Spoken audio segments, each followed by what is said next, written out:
गुरु भी ने मुखे नंढपण खां वठी करे भाई सचपच घुमायो तेमल ॾाढो भउ थींदो मुंहिंजो पुटु काॾे हो यस अम्मा चवंदी हुई भई मां चवंदो अम्मा भारती राजा सां गॾु वञा थो थेली थो खणाए पियो वठी थो हले ओॾे थेली मां जलियां पाण वेही करे हलाए चवंदी मुआ वेंदे न सिखंदे न वॾनि सां त मां पंहिंजे पुट खे सिखिया थो ॾियणु चाहियां छो जो असांजी सोच नंढी हूंदी आहे उन टाइम ते असीं न सोचींदा आहियूं छा था कयूं पिया पर न जेकॾहिं कॾहिं तव्हां रमेश आहूजा साहिब जन जहिड़े स्थिर माण्हूअ जे लाइ जेका सचपच चऊं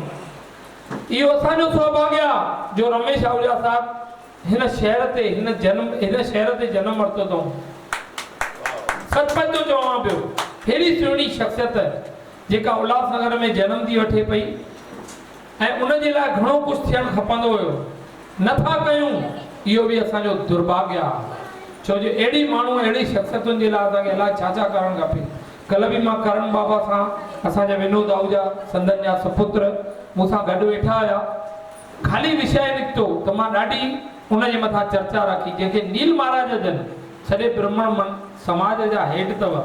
हुननि सैल्यूट कयो चई वाकई सही था चओ दीपक भाई जेका ॻाल्हि तव्हां चओ था त सचपच में रमेश आहूजा साहिब असांजे शहर जी अहिड़ी सुहिणी सुठी शख़्सियत वरी कृपा अहिड़ी अम्मा जे मथां त असांजे आई माउ आहे पर मां उहो मामो असां सां अॼु बि उन अम्मा जी जॻह खे पहिरियों असांजे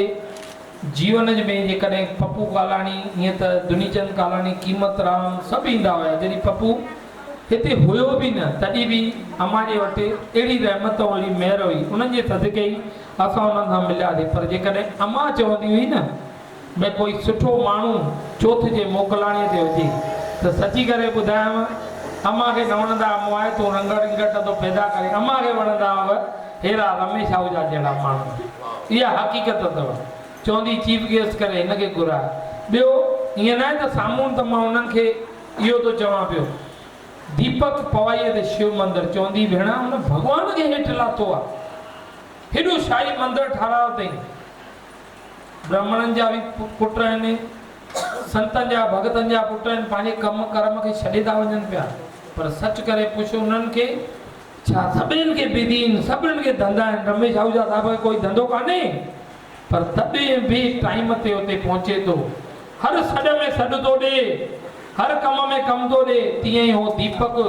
पवाई जे शिव मंदिर वारो कहिड़ी ज़रूरत आहे हुनखे जो अहिड़ो शहनशाही मंदिर ठाहे करे उहो ऐं हिते वेठो आहे त चवंदी अहिड़नि माण्हुनि खे घुराए अहिड़नि खे जीअरे गुल न उन्हनि खे तूं गुलनि जी वर्खा कर मुंहिंजी ॾाढी दिली तमन्ना आहे मां हितां अनाउंसमेंट थो करणु चाहियां अम्मा ने जॻह तां मुंहिंजी हाणे बि मुंहिंजी दिलि हुई हिकिड़ो असांजो आदरणीय डॉक्टर राम भटीजा साहिब सचपच मूंखे ॾाढो प्यार आहे हवल ख़ैर जल्दी हिकिड़ो कार्यक्रम रखंदासीं हिकिड़ो असांजो रमेश आहूजा साहिब अम्मा उहा पाण सां गॾु ईंदी भोलेनाथ सां गॾु ईंदो जीअं मिस्रीअ में उन्हनि खे तोड़ियो होसीं सिकनि में दादा जेठानंद लालवाणीअ खे तोड़ियो होसीं तीअं असां बि हिननि ॿिन्हिनि सुहिणियुनि शख़्सियतुनि खे सिकनि में ऐं मिस्रियुनि में तोड़ींदासीं ज़रूरु साईं आमीन बोलो माता रुक्मणी देवीअ की जय त हाणे मां अर्ज़ु कंदुसि असांजे आहूजा साहिब खे दादा शिवनानी साहिब खे अचो भरत भगत जेको मुंड खां वठी असां सां जुड़ियल आहिनि